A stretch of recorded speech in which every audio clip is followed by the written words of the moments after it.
মোৰ মন্ত্ৰীসভাৰ সন্মানীয় সতীৰ্থসকল, আজিৰ সভাত কামৰূপ মহানগৰ, বাস্কা, দৰং, গোৱালপাৰা, কামৰূপ, মৰিগাঁও, নগাঁও আৰু নলবাৰীৰ পৰা অহা মোৰ অতিকে শ্ৰদ্ধাৰ আই মাতৃসকল আৰু উপস্থিত সংবাদ মাধ্যমৰ বন্ধু বান্ধৱীসকল,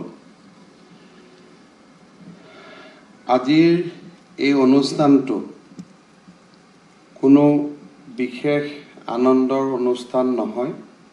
সাধাৰণতে যেতিয়া আমি বিভিন্ন চৰকাৰী অনুষ্ঠানত হিতাধিকাৰীসকলক মাতি আনি কিবা এটা হাতত তুলি দিওঁ, তেতিয়া আমি অত্যন্ত গৰ্বিত অনুভৱ কৰোঁ। মনটো ভাল লাগে যে চৰকাৰৰ পুঁজি দৰিদ্ৰজনৰ আৰ্তজনৰ হাতত তুলি দিয়া আৰু কিবা এক অদ্ভুত প্ৰাপ্তিৰ আনন্দই আমাক আপ্লুত কৰি তোলে। আৰু জীৱনত তেনেকুৱা বহুত আঁচনি উদ্বোধন কৰাৰ সময়ত তাৰ সাক্ষী হোৱাৰ সৌভাগ্য হৈছিল। কিন্তু আজিৰ অনুষ্ঠানটিক লৈ আমি গৰ্ব অনুভৱ কৰা নাই। এই অনুষ্ঠানটোক লৈ আমি মনত অত্যন্ত সুখীও নহয়। এইমাত্ৰই হাজোৰ পৰা অহা মোৰ আই মাতৃগৰাকীক চেক তুলি দিওঁতে মাগৰাকীয়ে কৈছে যে চেকখন হাতত লৈ ভাল লগা নাই। কাৰণটো আমি সকলোৱে জানো যে আপোনজনক হেৰুৱাইছোঁ, যিজনৰ লগত সংসাৰৰ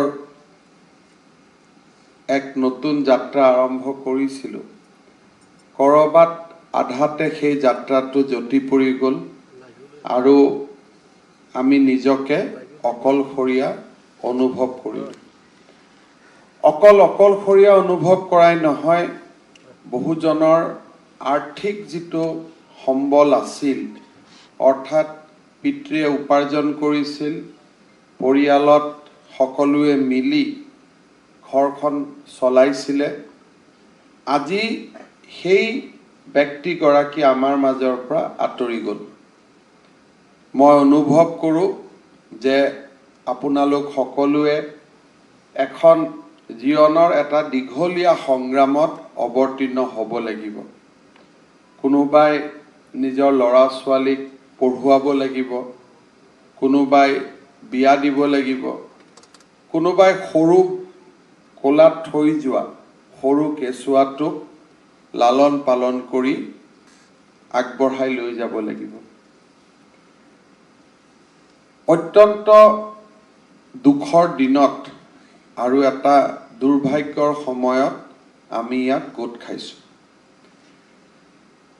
অকল অসমতে নহয়, আজি সমগ্ৰ বিশ্বত এই COVID-19 মহামাৰী অহাৰ পিছত কিমান পুত্ৰ পিতৃহাৰা হ'ল, কিমান কন্যা পিতৃহাৰা হ'ল, কিমান পত্নী স্বামীহাৰা হ'ল, কিমান দেউতাক মাকৰ বুকুৰ পৰা সন্তান আঁতৰি গ'ল আৰু কিমান দেউতাক মাকে পিতৃ মাতৃক হেৰুৱালে। ই হাজাৰৰ ঘৰ অতিক্ৰম কৰি লাখৰ ঘৰ অতিক্ৰম কৰিব, এনেকুৱা এটা পৰিৱেশো হৈছিলগৈ। সৌভাগ্যৰ কথা যে বিজ্ঞানীসকলে ভেকচিন উলিয়াব পাৰিলে, কিছু ট্ৰিটমেণ্ট উলিয়াব পাৰিলে। প্ৰথমত যিমান বিভীষিকাৰ আমি কল্পনা কৰিছিলোঁ, তাতকৈ কিছু কমিলে। কিন্তু তথাপিতো প্ৰত্যেকটো মৃত্যুৱে দুখৰ। কম হওক, সংখ্যাদি হিচাপ নহয়। এটা পৰিয়ালৰ যি অভাৱ, এজন ব্যক্তি নোহোৱা হ'লে তাক অকল যিটো পৰিয়ালে হেৰুৱাব তেওঁহে কল্পনা কৰিব পাৰে, আন কোনেও তাক কল্পনা কৰিব নোৱাৰে। অসম এখন বহুত ডাঙৰ ৰাজ্যও নহয়, আমি বহুত সৰু ৰাজ্যও নহয়, জনসংখ্যাৰ ফালৰ পৰা প্ৰায় 3,35,00,000-ৰ পৰা 50 লাখ লোক আমি আমাৰ ৰাজ্যখনত থাকোঁ। কোভিড দুবাৰ আহিলে, এবাৰ কোভিড আহিলে, মাজত কিছুদিন ই খাম কাটিলে, আমি ভাবিলোঁ এতিয়া আমি স্বাভাৱিক জীৱন যাত্ৰালৈ উভতি যাম। কিন্তু কোভিড আকৌ দ্বিতীয়বাৰ আহিলে। বিজ্ঞানীসকলে কৈ আছে যে দ্বিতীয়বাৰ নহয় আৰু তৃতীয়বাৰো কোভিড অহাৰ সম্ভাৱনা আছে।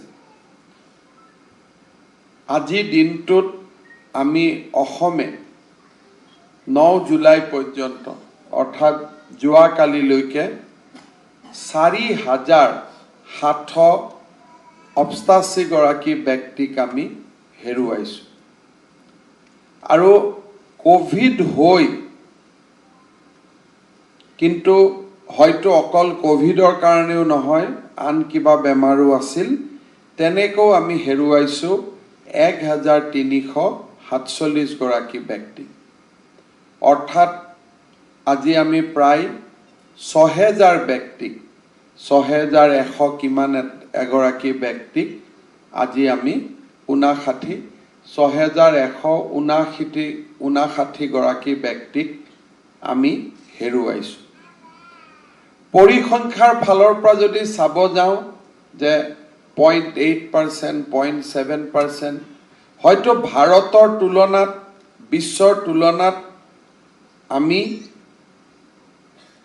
মৃত্যুৰ সংখ্যা হয়তো কিছু ৰোধ কৰিব পাৰিছোঁ, কিন্তু 6,100 মানুহ আমাৰ পৰা আঁতৰি যোৱা সাধাৰণ কথা নহয়।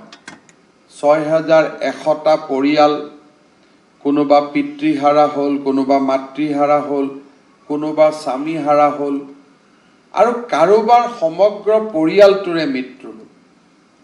ক'ৰবাত এটা শিশু আজি থৈ গোটেই পৰিয়ালটোৰে মৃত্যু হ'ল। আমি যেতিয়া ইজনে সিজনৰ দুখৰ কথা পাতিম, তেতিয়া এনেকুৱা লাগিব যে মোৰ দুখটো অলপ কম, ইটো দেউতাককে হেৰুৱালে, ই দেউতাক মাক দুয়োটাই হেৰুৱালে। এই ধৰণে আমি যদি চাব যাওঁ, তেতিয়াহ'লে কেতিয়াবা নিজৰ দুখ পাহৰি একেধৰণৰ দুখত আজি অতব্য যন্ত্ৰণাত বাস কৰি থকা সেই পৰিয়ালটোলৈকেহে সমবেদনা আহে। এনেকুৱা এটা পৰিৱেশ। আমি চৰকাৰৰ ফালৰ পৰা যিমানখিনি কৰিব পাৰোঁ, আপোনালোকে জানে কোভিড যেতিয়াৰ পৰা আহিলে দোকান পোহাৰ, ব্যৱসায় বাণিজ্য একোৱে সন্মুখত নাই। চৰকাৰৰ ৰাজহ বুলিবলৈ এক প্ৰকাৰ যোৱা এটা বছৰ আমি একোৱে কৰিব পৰা নাই। প্ৰধানমন্ত্ৰী ডাঙৰীয়াই আমাক সহায় কৰিছে বুলি আমি চলি আছোঁ, নহ'লে হয়তো কেতিয়াবাই দৰমহা আদিও দিব নোৱাৰিলোহেঁতেন, মেডিকেলত অক্সিজেনৰ ব্যৱস্থা কৰিব নোৱাৰিলোহেঁতেন। তথাপিতো ৰাজ্যখন চলিছে।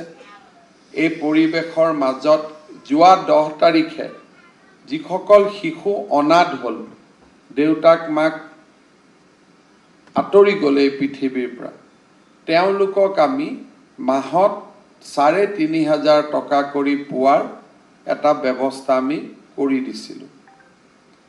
আৰু এই পুঁজিও বেলেগ নহয়। আপোনালোকে যে সদায় ৰাতিপুৱা পেপাৰত দেখে যে মুখ্যমন্ত্ৰী সাহায্য পুঁজিলৈ ৰাইজে দান বৰঙণি আগবঢ়াইছে, সেই দান বৰঙণিখিনিকে মই আপোনালোকক উভতাই দিয়াৰ বাবে চেষ্টা কৰিছোঁ। যোৱাবাৰ আমি অনাথ শিশুসকলৰ কাৰণে দিলোঁ।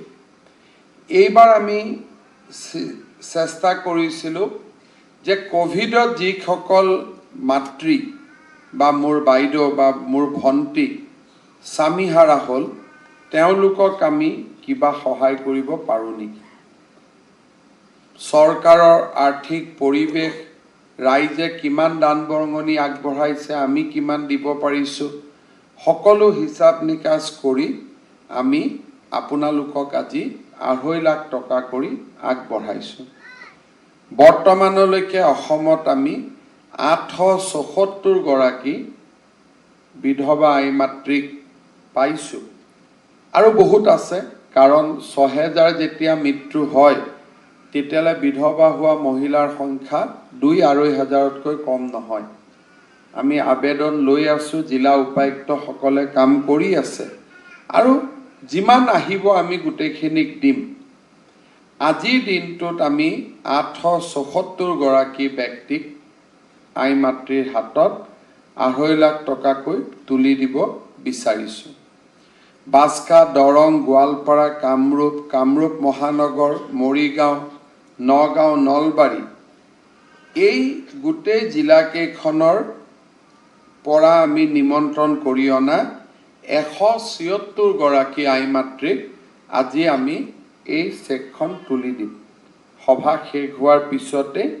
আমাৰ বিষয়াসকলে আপোনালোকক এই চেকখন তুলি দিব বাকি অসমৰ যিমানখিনি আন জিলাত আমি যাক আজি অনা নাই কাৰণ তেওঁলোকে কষ্ট কৰি আহিব কষ্ট কৰি ঘূৰি যাব তেখেতসকলক আমাৰ অভিভাৱক মন্ত্ৰীসকলে শনিবাৰ আৰু ৰবিবাৰে এই চেকখিনি বিতৰণ কৰি দিব আজি মই তেওঁলোকৰ হাতত মোৰ সতীৰ্থ মন্ত্ৰীসকলৰ হাতত মই চেককেইখন আজিয়ে দি দিছোঁ অহা শনিবাৰ আৰু ৰবিবাৰৰ ভিতৰত তেওঁলোকে বাকীসকলক দিবগৈ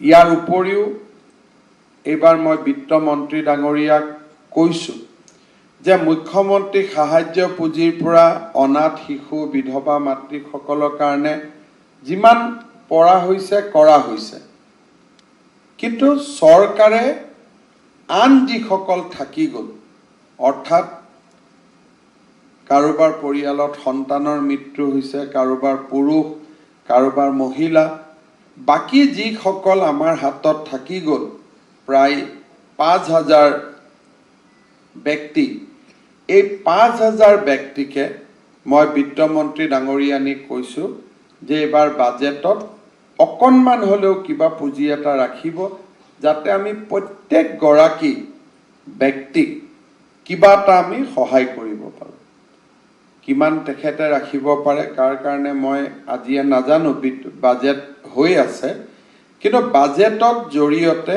অন্তত অনাথখিনিক আমি মুখ্যমন্ত্ৰী সাহায্য পুঁজিৰ পৰা যি পাৰোঁ কৰিছোঁ বিধৱা আই মাতৃসকলক আমাৰ ফালৰ পৰা কৰিছোঁ বাকীসকলক আমাৰ বিত্তমন্ত্ৰী ডাঙৰীয়ানীক মই কৈছোঁ যে আপুনি বাজেটত টকা ৰাখিব যাতে আমি সকলোকে কিবা নহয় কিবা এটা সহায় কৰিব পাৰোঁ গৌৰৱ কৰাৰ ক্ষণ নহয় কিন্তু অসমবাসী ৰাইজে অন্তত আশ্বস্ত হ'ব যে ভাৰতৰ আন ৰাজ্যই এই কাম হাতত লোৱাৰ আগতেই আমি অন্তত অসমে কিছু এই দিশত কাম আগুৱাই লৈ যাবলৈ সক্ষম হৈছোঁ মই বহুত দীঘলীয়াকৈ নকওঁ কাৰণ আমি সকলোৱে জানো যে যিটো পৰিৱেশত এই সভাত আজি আমি গোট খাইছোঁ তাতে ভাষণ শুনা কথা শুনা এই ধৰণৰ পৰিৱেশ নাই সকলোৱে আমি ভগৱান আল্লাহ গড যোনেই নহওক কিয় আমি নেদেখাজনৰ ওচৰত প্ৰাৰ্থনা কৰিছোঁ যাতে আমাৰ আপোনজনে তেখেতৰ ওচৰত যোৱাৰ পিছত তেখেতৰ শ্ৰী চৰণত যাতে স্থান পায় ভগৱানৰ লগত আল্লাহৰ লগত গডৰ লগত নেদেখাজনৰ লগত তেওঁলোকে যেন থাকিব পায় আপোনালোকৰ জীৱন সংগ্ৰামত আমি লগত থিয় হৈ আছোঁ আপোনালোকক মই মোৰ বিধায়ক মন্ত্ৰীসকলক কৈ দিম য'ত যেনেকৈ পাৰে আপোনালোকক প্ৰয়োজন সাপেক্ষে সহায় কৰাৰ বাবে তেওঁলোক যত্নবান থাকিব পুনৰ এবাৰ আপোনালোকৰ দুখত সমভাগী হৈ আপোনালোকক মোৰ শ্ৰদ্ধা নমস্কাৰ আৰু প্ৰণাম জনাই মই মোৰ বক্তব্যৰ